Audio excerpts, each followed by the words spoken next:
Okay, today we're going to be covering methods, which is in our week 5, 6 under writing classes. The presentation slideshow is methods. As we open that up, it looks like this. And we're going to go through this today along with some coding examples. So, following along here, the objectives for today is to review the anatomy of a method, just demonstrate the flow of control using method invocation, calling your methods, show how to design and use methods, discuss the difference between static and non-static methods, and how to overload your methods, which is like a variation on one theme. So here's the anatomy of a method. In blue we have the header, and then red or orange we have the body. Remember, if there is a void in the header, there is no return value. Otherwise the method will expect some sort of a return value. So since there's no void in here, we will have a return. Since there is a void, there is no return value. We have our visibility modifiers in blue, so public versus private, our return types, method names, and our parameter lists. That's a method header. And in the body, depending upon, again, what's in the header, will determine whether or not we have a return value. So if you see the keyword void, you will have no return value. And using parameters, those are inside the parentheses there, so we can pass through the parameter through the method. So you will get through the parameter, you will get a value that will go into the method body itself. And in this particular case, there is no parameters, so nothing is passed into the method. Okay, so we're going to invoke a method. What we will have to do is determine the parameters for that method, and we'll have to determine what those parameters do. So we have here a method called max of 3. It's going to return an integer max. So what we will have is 3 integers, n1, 2, and 3, and it is going to do the math.max method to compare 1 and 2, and then whatever we get, the higher value will be compared to 3, and then we will return that value. So this is a method. This will be you will put these methods outside of the main method, and then you will call the method like max of 3 in your main method. So we'll practice that a little bit more. So these methods are outside of the main method brackets, and they are going to be called within the main method. So you'll see how that works here in a little bit. So like say for instance here we have our method max of 3. It is outside of the scope of our main method, but we are calling this method max of 3 in our main method here. So what we'll have is we'll have a method called max of 3, like we determined before. It takes in 3 integers, and it's going to do some comparisons and return the maximum value of that. So in your main method here, you will determine what you want for 3 integers, a, b, and c, and so we will pass that into the method max of 3. It's going to reference down here what that would look like, and it's going to return our max here. It'll return max, and we have a variable here that we're going to print off. So we will get the max value of 3. So again, it passes into the method gets passed into, we get the method talking with the main method, the max of 3 method talking with our main method, getting the integers that it needs in its parameters so it can do its calculations. And when it's all said and done, it returns max back into the main method to then be printed out. Static methods. These are also called class methods. So they're defined as behaviors of a class. They're called instant methods. You must create an instance of the class in order to invoke the method of that class. So the method here we would have is like get face value. So first we need to create a new die object, die, and then we will be able to invoke the methods from the die class onto that particular object that we just created. So we have a get face value, we have a roll method, we have all those. But first we create our object, and then we can apply methods to those objects. Methods don't require an instance of an object declared static. So some methods that we use and we have been using is this math.pal method. We don't need to create a new object in order to use the math class. Same thing here with the integer, things of that nature. So these don't require an instance of an object being created in order to apply a method to that. Alright, so to declare a method as static, we use the keyword static right here. So public static Most methods defined as part of a class blueprint will not be static. Helper methods such as the one above that aren't part of a class are usually static, but you should not declare your method static unless you have a reason to do so. So we'll fiddle around with that a little bit in the visibility as far as where we're able to access these methods within, and the main method being able to pull those up by removing that keyword static. We'll mess around with that a little bit here in a little while. Okay, static variables, also known as class variables. So inside the class div, we will have maybe numDice here. It is a variable, and it will have its own value within the class, but it belongs to the class, but not to the instance of that die object. So it belongs to the class. So here we go. Let's mess around a little bit and have some fun. I want you to create a method called cube that accepts one integer parameter and returns that value raised to a third power. So we have our method right here, cube, and that's what it will do. It will return whatever integer value times 3, and it will return that. Okay, so I want you to pause for now, and I want you to try to code that up, and we will see the results here shortly. Okay, I'm hoping that you came up with something similar to this. So like we have here, we have our method cube that came from the instructions, and we're going to run that in our main method. So what we have here is we have cube is the method name, and it takes in a parameter of n. So right here is our method, cube n. We are storing its value inside the variable called cubed, and then I'm printing that out. I could make it anything I want. I could say that be x, that's fine. And I'm just printing x. So whatever value I have for n, it's going to cube it. So I have this n is 2, 2 times 2 is 4 times 2 is 8. Hopefully that's what we have here come out. 8. Okay.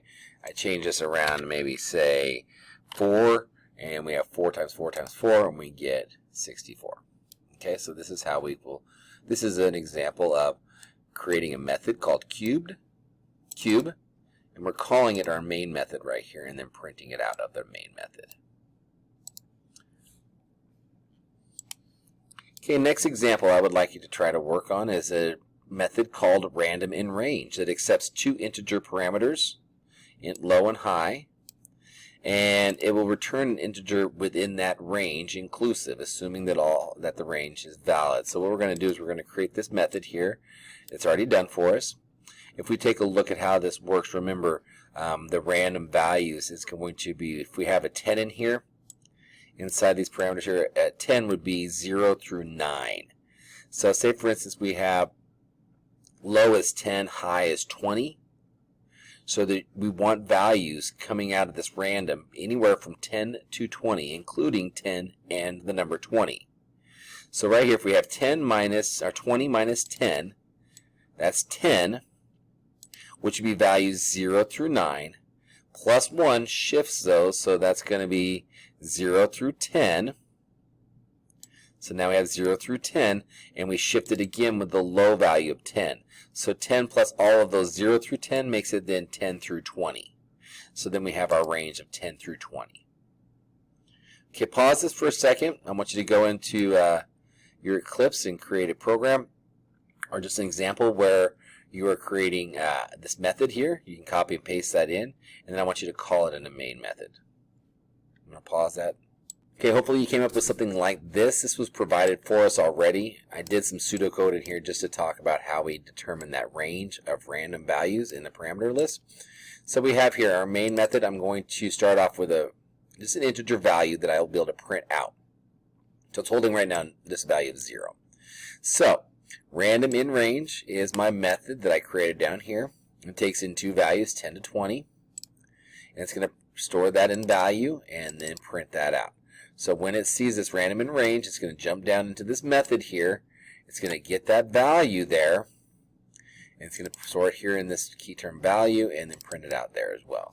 And again, this doesn't need to match this. These are different. I can still do this just like this, and it will do the same thing. So this should produce numbers between 0 through 20. good. It looks like it's doing it just fine. Okay.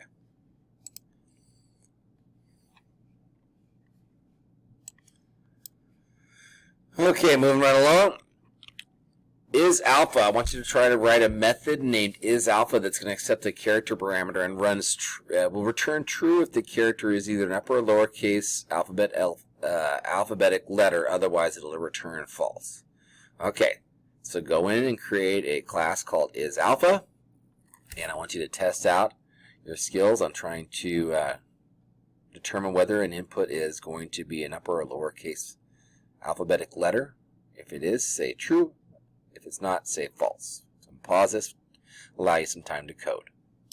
Okay, here's an example of an is alpha class in method that I created here. So here is my method, is alpha. It is a returning true or false, so it's going to be a Boolean type method. So I need to create a variable to hold it in. I'm going to hold it in A1. So character A1, and I will manipulate whatever the values are here. So I just have it as a lowercase u. I'm going to set up my alpha Boolean variable starting it off as false, and it will return this Boolean variable alpha whether it's true or false. So here's my conditional statement.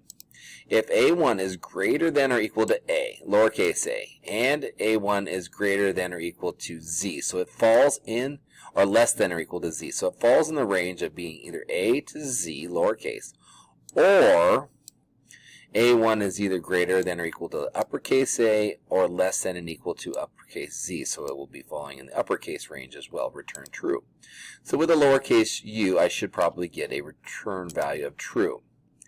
If I make that an uppercase u, it should also catch that as true.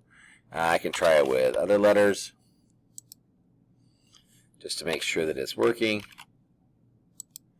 Looks like it's doing fine. Now I can test it to see. I throw a 7 in there and see if that is, it comes back as false. What if I put in there like some sort of a character, and it's going to return false. Okay, so there is a method called isAlpha that is being called upon here in my main method to determine whether or not a letter is capital or lowercase. Stars. We did this last time a little bit. Write a method that prints a row of n stars. For example, if n is 10, the output would be 10 stars. Okay, so let's start working on that. I'm going to pause it. Why don't you code that up and then check it back for a solution. Okay, here's a method called stars that takes in an integer parameter n. And we've identified this. I just hard-coded n to have a value of 10.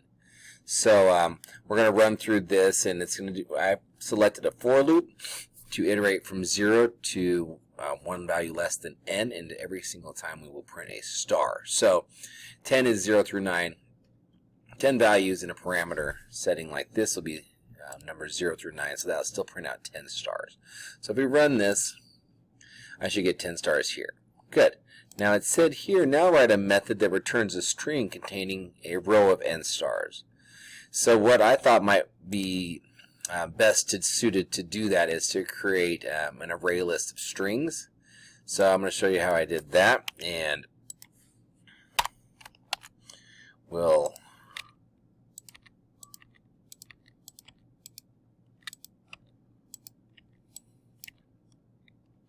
so here's a second method here, another stars method.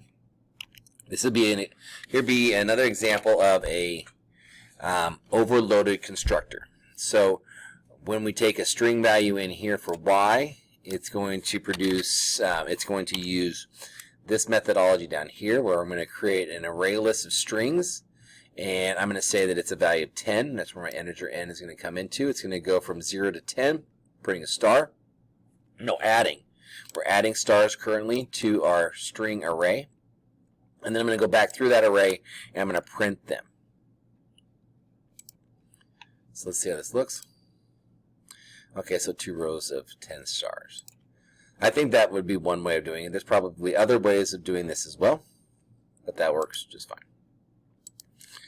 Okay, method overloading, that's what we just talked a little bit about that. If the parameter list is different than the method, in the method it will be overloaded. So we will have two methods taking in different types of parameters. So a single method name with multiple definitions.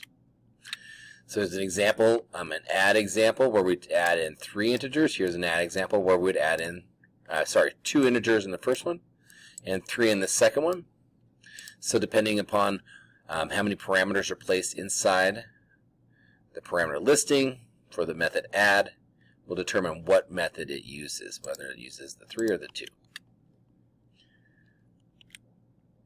Passing objects as parameters. So here's an example of a method called max that is going to compare 2 dice objects and to get their face value and return which one is higher on these 2.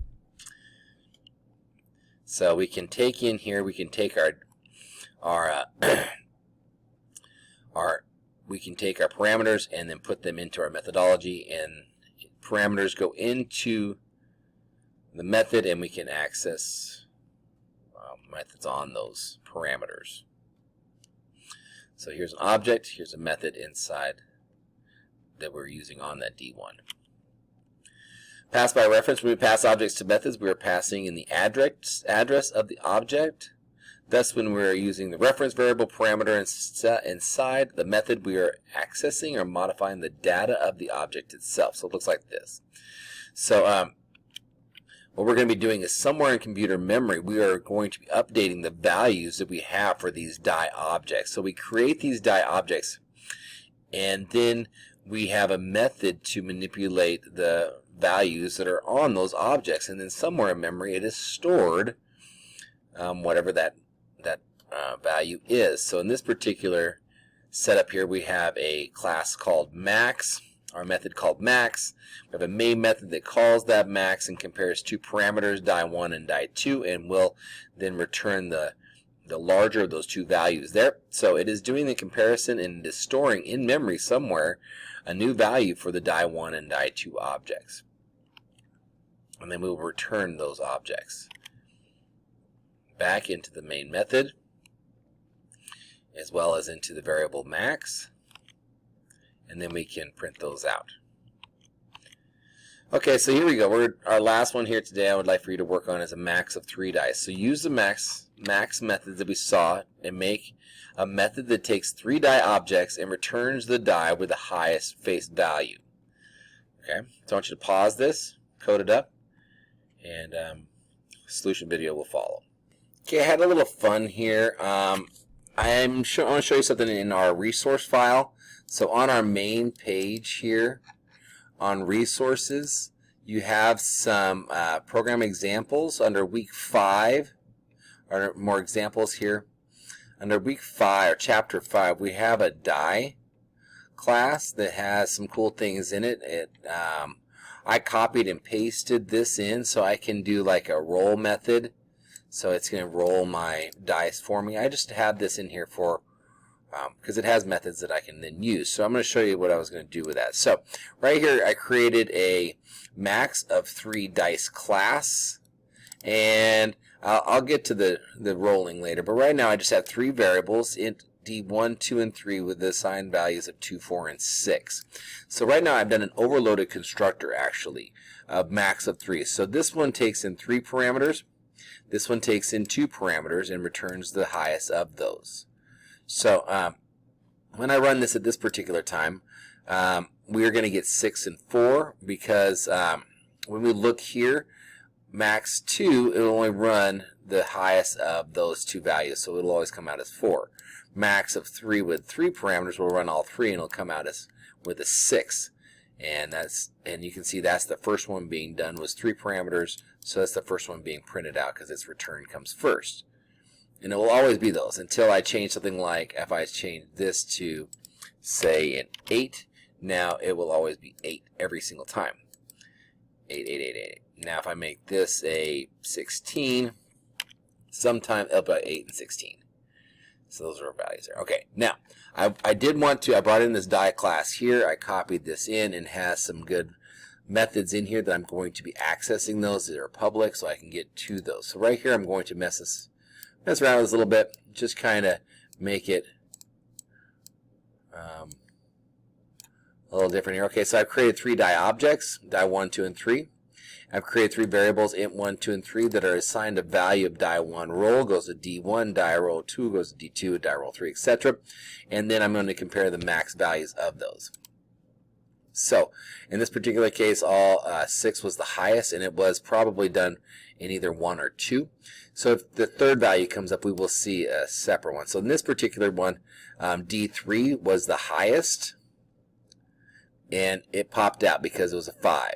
I don't have a 5 on this max of 3 with only 2 parameters. So you can see how they're flipping between these two. So the top one is going to be the 3 values. So 6 must have been either D1 or D2, and it popped up in both of those. Okay, so that's kind of an example of how to use a max of 3 dice. I just simply did the math.max comparison, or method to compare 2 objects and then assign a value to the highest of those 2, and then compare that to the third, and then a highest value there gets printed out. So let's go back and see anything else left, the max of 3. Okay, so that is a quick run through for your writing methods PowerPoint presentation. Thank you.